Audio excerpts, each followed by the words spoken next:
Yolu galaksisindeki her zeki yaşam formunun DNA'sını o saatin içine koydum. 10.000 tane var, bunu biliyorum. Sana az şey biliyorsun dememin sebebi işte buydu.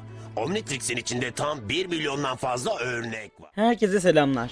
Ben Cartoonitrix TV, yani Emre. Hepiniz hoş geldiniz. Bugün sizlerle birlikte Ben 10 evreninde az bilinen ama aslında çok önemli bir soruyu birlikte konuşup inceleyeceğiz. Bildiğiniz gibi Omnitrix milyonlarca uzaylı türünün DNA'sını içinde barındıran inanılmaz bir cihazdı. Bunu biliyoruz. Ama hiç düşündünüz mü?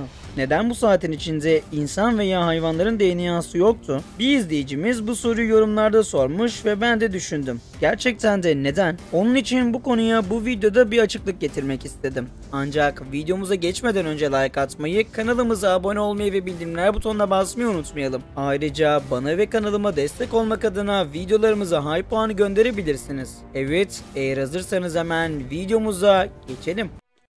Ana kontrollere gir. Ana kontroller açıldı. Yani her şey açıldı mı? Dönüşebileceğim kaç uzaylı var peki? 1.903 genetik örnek mevcut.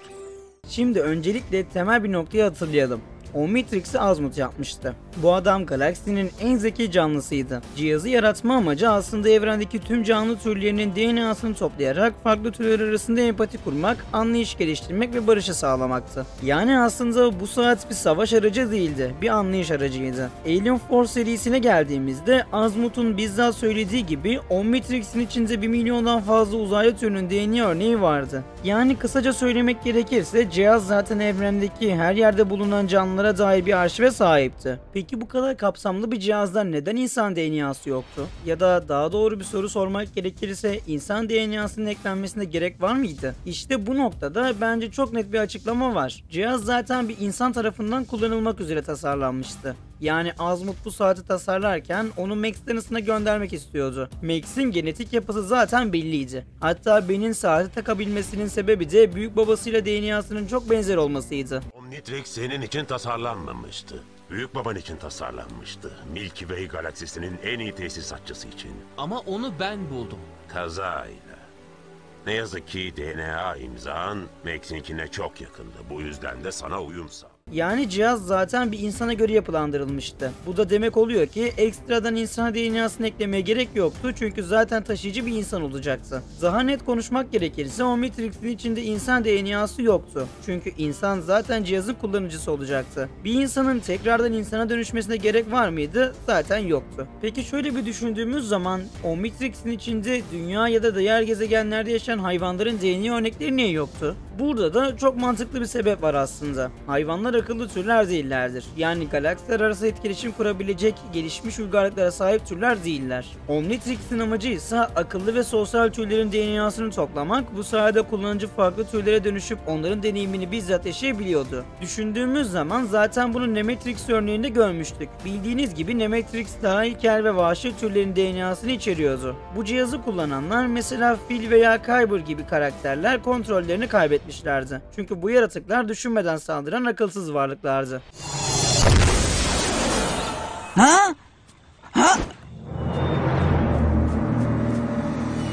Phil? Eski tesisatçı ortağın mı? Burada ne arıyor? Omnitrix'e gelecek olursak tamamen gelişmiş bir cihazdı. İçindeki türlerin çoğu konuşabiliyor, strateji yapabiliyor ve en önemlisi de bu karakterlerin toplumları vardı. Hayvan DNA'sı eklemek bu sistemi bozardı.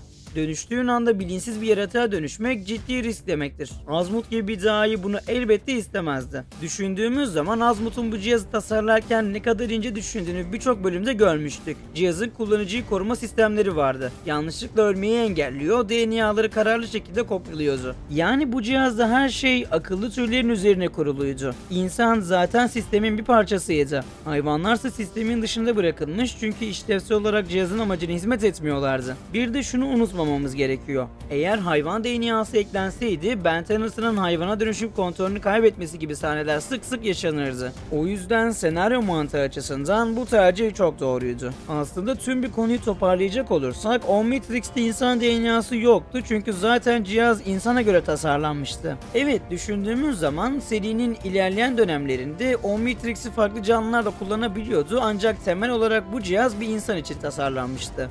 Planda bazı değişiklikler oldu. Omnitrix bende kalıyor.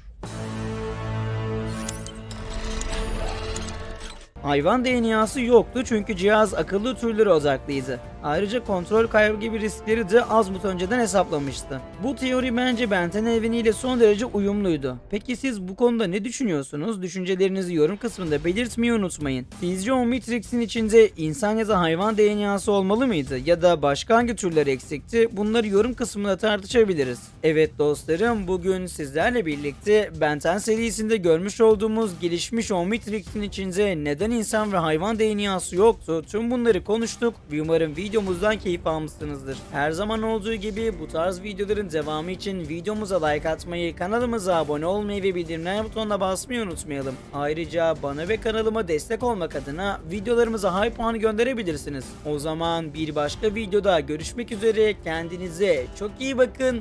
Hoşça kalın.